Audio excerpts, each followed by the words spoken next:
it seems that the Israeli Navy could have easily done the following. And you're getting this from a talk show host in America, not a defense minister, not a president. Has anyone asked why Israel did not simply disable the propellers of the ships in the flotilla and tow them to Ashdod? Why did they have to board the ship to begin with? Who made this decision? So if they made the decision to board, then they send guys aboard with paintball guns, then they send them aboard one at a time. You have to ask yourself, did these schmucks do it on purpose in order to dangle their soldiers like bait in a tank of piranhas? And what did they want to happen? What they want is the soldiers to be butchered so they can hold them up in there and say, look what the evil Palestinians did to the poor Jews. Is that possible? Like worms in front of the activists? Michael Savage believes these soldiers may have been betrayed for political purposes by their own government. I believe they were prevented from disabling the ships. I believe they were led to believe that those on the ship would be peaceful and that they were not armed. So someone in the Israeli military or the Israeli government should be fired. Someone must answer for putting these brave soldiers into harm's way for the wrong reasons. As far as I know, it was Obama's administration that told them how to do this attack. It was probably one of America's peace-loving generals. Who knows which one of them did it? One of the ushers wearing a military uniform could have told Israel how to conduct this raid. And what about the activists on the boats on the other side? Well, I believe that the Palestinians on board the ship and the Turks actually showed restraint given the intense nature of the situation. That's right. I will repeat it again so that you finally hear who I am. That's right. I am the Solomon of radio, not you. I believe that the Palestinians on board these ships actually showed restraint given the intense nature of the situation. You can put that on YouTube if you want. Would you expect ultra-nationalists not to defend themselves if they were attacked by a foreign army? The Israelis claimed that the Turks and Palestinians had arms on board and were going to deliver them, but so far no arms have been found aboard the ship. Now I want to put it in another context for those of you who don't understand where I'm coming from, because you expect me to just follow the lead of the dunces in the media. What if this had been the Jews trying to break the British blockade in 1947? You see, in 1947, a ship filled with Jewish immigrants tried to get into Israel, and it was stopped by the British. The British actually opened fire on them, and 2 Jews were killed. Now, what do you think would have happened in 1947 if the British had rappelled paratroopers down onto the ships carrying Jewish ultranationalists?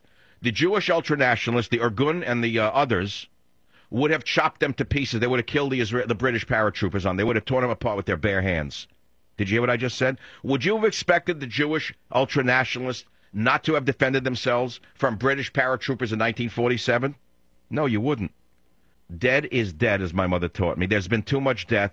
There's too much hatred. Cain slew Abel, and it's time for Cain and Abel and their descendants, the descendants of Cain and Abel, to finally get it together and work it out with the others. This can't go on. This hatred cannot endure. It cannot endure. Now, I know that there are many other elements involved in all of this, but remember what I just said. I asked, were the Israeli soldiers dangled like bait on purpose by the Israeli government? That's number one. Number two, there are websites that are alleging that this was orchestrated not so much by Turkey, but by the United States from Chicago, by Bill Ayers and Bernadette Dorn, an American leftist who are members of the Free Gaza group. And he claims, I believe on WorldNet Daily, they're claiming that it was done by them. I don't doubt it. In fact, I don't doubt that it was someone in the Obama administration advising or controlling the Israeli military like puppets. But the fact of the matter is, it's a disaster for Israel that they will not soon overcome. It has given the enemies of the truth, such as the Hitler of our time, Ahmadinejad, the righteous indignation that they have sought for years. It's a disaster. It is a total and absolute disaster. There were no weapons on the ship. I'd like one person who supports Israel to call me and tell me why my theory is incorrect. Did Israel dangle their soldiers like bait in a shark tank, hoping that they'd be butchered for the world to see? I don't know. Number two, why did Israel, let's put that one aside, why did Israel not disable the propellers of the ships in their own territorial waters? By the way, they did this in international waters, which is another disaster. They had no right to do it in international waters. Why didn't they do it in coastal waters? Number one. But even in coastal waters, why didn't they blow off the propellers and tow the ships in? What did they put the guys on the ship for? Why? Who came up with this plan? Now, they may fire Ehud Barak, the defense minister, no relation to Barack Obama. I've just given you my ideas. I've asked 2 questions. I've given you 2 reasons why I think this was Israel's mistake from the top to the bottom. And I also said, and you can put it on YouTube, that I believe that the Palestinians and the left-wing fanatics on the ship and the Turks showed remarkable constraint in not killing the Israeli soldiers. I've said 3 things that are unique to the radio world. I've said things that are unique to the media in the world today. I've stated things on this show in the first 10 minutes that you've not read anywhere, despite the thousands of outlets, despite the tens of thousands of people blogging.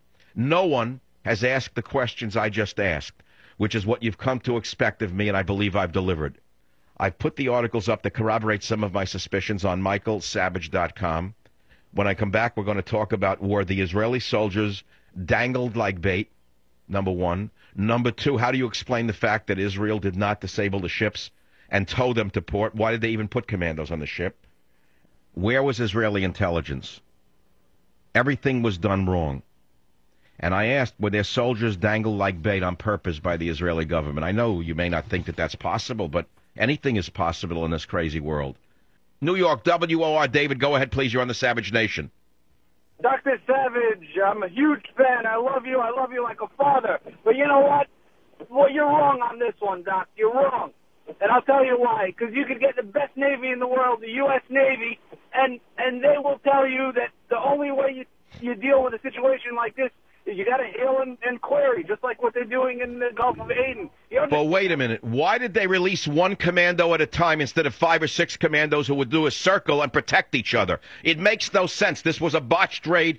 Even by Israeli military sources, they're calling it a botched raid. You can't support everything Israel does just because you're in favor of the Israelis.